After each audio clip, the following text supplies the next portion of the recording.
A obra de teatro O proceso de Cándido Pazó agarda a memoria dun momento da historia de Galicia moi peculiar e pon en auxe a figura de Curros Enríquez e o valor da súa fundación.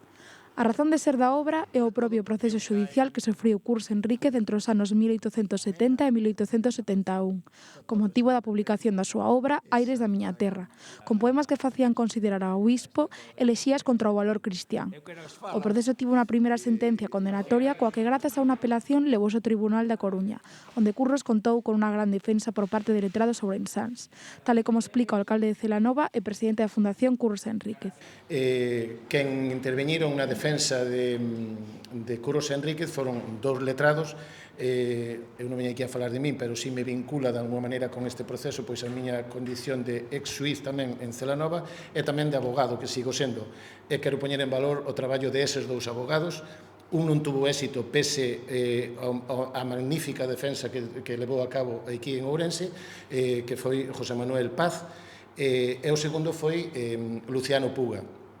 Luciano Puga fixo unha defensa maravillosa de Curros Enríquez ante o Tribunal de Coruña, que basou, simplifico moito, que basou en tres tipos de argumentos, non só un argumento xurídico, que tamén, pero un argumento da necesaria separación Iglesia-Estado. O protagonista da obra, Xoque Carvajal, que encarnará a Curros, explica a importancia de que o espectáculo sexa en Celanova, se que aí nace a idea do proxecto, e o máis importante, que é a terra natal do poeta, onde Celanova reclamaban unha obra do escritor tal e como xa se veían de outros personaxes literarios como Rosalía de Castro ou Pondal, aunque, como explica o actor, non é o único motivo polo que se fai esta obra. O conflicto en sí, é dicir, xa que está centrado nese proceso xudicial, pareceunos que era de absoluta actualidade.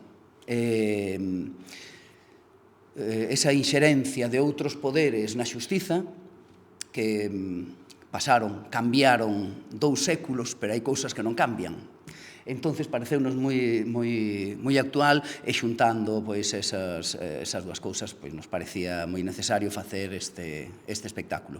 Cándido Pazó, o escritor e creador da obra, conta que esta obra é só un comezo ou primer plato na representación da vida de Curros Enríquez, que de por sí xa é unha obra teatral, aunque moi importante xa que mostra o intenso proceso xudicial que sufriu o poeta.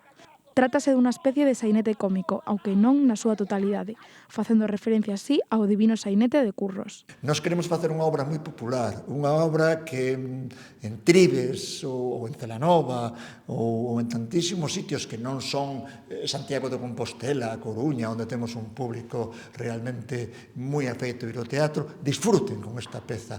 Digan, vale, faláronnos de Curros, faláronnos dunhas circunstancias, faláronnos dun proceso judicial, pero non nos deron a tabarra. Divertíronnos no mellor sentido da palabra, no sentido brechtiano, divertíronnos, sacaronnos do día a día e pagou a pena ir ao teatro, pasámoslo ben e ao mesmo tempo contáronos esta historia tan interesante.